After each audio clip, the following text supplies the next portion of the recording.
আসসালামু আলাইকুম। আপনারা দেখছেন চ্যানেল মার্চ। এটি হচ্ছে একটি ইনফ্রারেড থার্মোমিটার।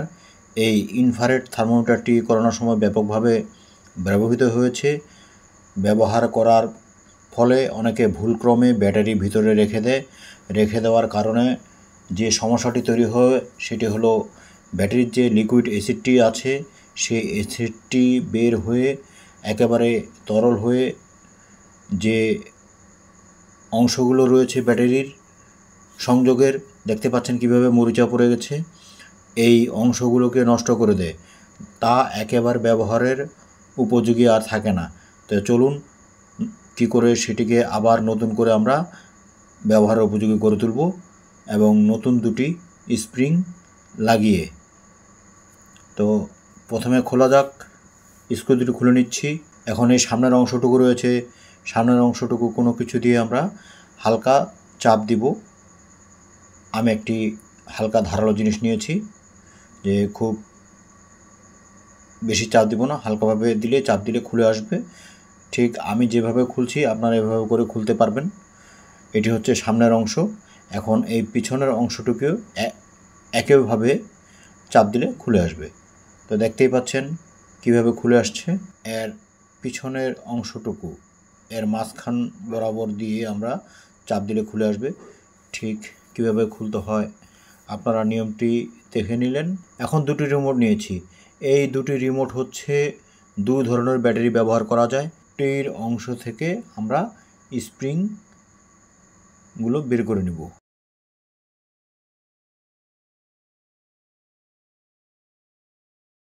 পিছনে যে স্প্রিংটি আমরা পেয়েছি, এখন আরও দুটো স্প্রিং রয়েছে।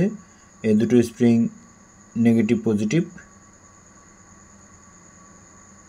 এই স্প্রিং দুটোকে আমরা এখন খুলে নিব সোল্ডারিং আয়রন দিয়ে।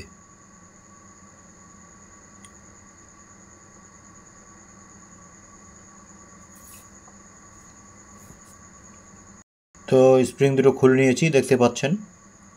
এখন এই স্প্রিংগুলো খুলে ফেলব। পুরাতন জাং ধরা যেগুলো স্প্রিং রয়েছে সেই স্প্রিং পাতিগুলো খুলে ফেলে দিব। আর নতুন স্প্রিং দুটো একটু বড় বড়, আমাদেরকে প্লাসের সাহায্যে অ্যাডজাস্ট করে নিব, একটু ছোট করে নিব যেন সেই জায়গায় বসে। আপনারাও ঠিক সেভাবে ছোট করে নেবেন, যেমনটি আমি ছোট করছি দেখতে পাচ্ছেন। ঠিক এভাবে আপনাদের সেই জায়গায় যেন পরিমাপভাবে বসতে পারে সেই মাপ অনুযায়ী আপনারা ছোট করবেন। ঠিক এই ধরনের ছোট করে নেবেন, ছোট করে নিয়ে বসিয়ে দেবেন।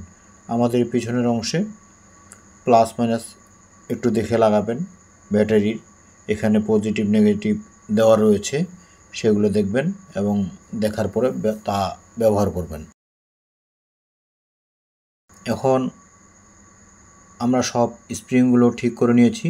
এখন কি করে সেটিং করছি সেই সেটিংগুলো দেখুন। এই অংশটুকু, যে অংশটুকু আমরা ট্রিগার বলি, সেই অংশটুকু ঠিক কীভাবে লাগাবো আপনারা দেখতেই পাচ্ছেন।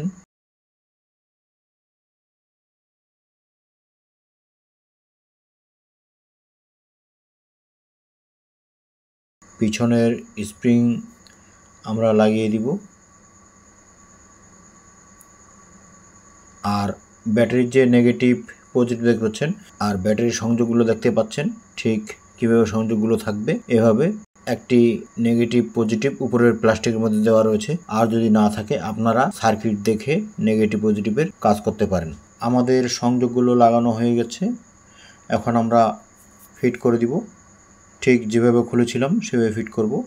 দেখতে পাচ্ছেন সামনের অংশটুকু আবার লাগিয়ে দিব। এখন পিছনের অংশটুকুও লাগিয়ে দিব।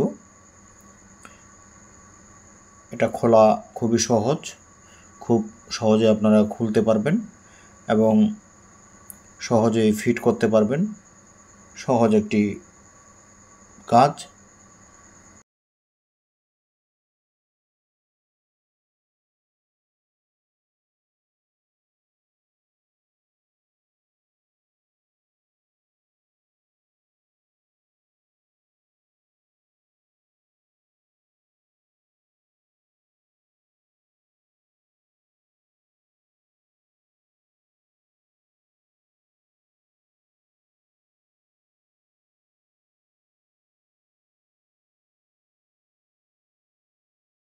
তো ট্রিগারে চাপ দিতেই দেখতে পাচ্ছেন চালু হয়েছে। এখন আমরা এটিকে পরীক্ষা করব। একটি আয়রন নিয়েছি, এই আয়রন স্বাভাবিক মাত্রায় একটু দেখি কি দেখাচ্ছে,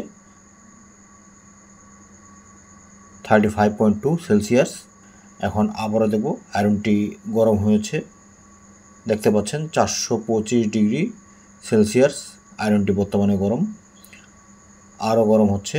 এখন দেখতে পাচ্ছেন একেবারে তার রেঞ্জের বাইরে চলে গেছে, যার কারণে হাই দেখাচ্ছে, হাই সেলসিয়াস, মানে 465-র উপরে যে আয়রনটির সেলসিয়াস তাপমাত্রা উঠেছে তা নির্ধারণ করতে পারছে, এবং অতিরিক্ত তাপমাত্রাটা এই থার্মোমিটারের ধারণ করার ক্ষমতা নেই, তাই সে হাই দেখাচ্ছে।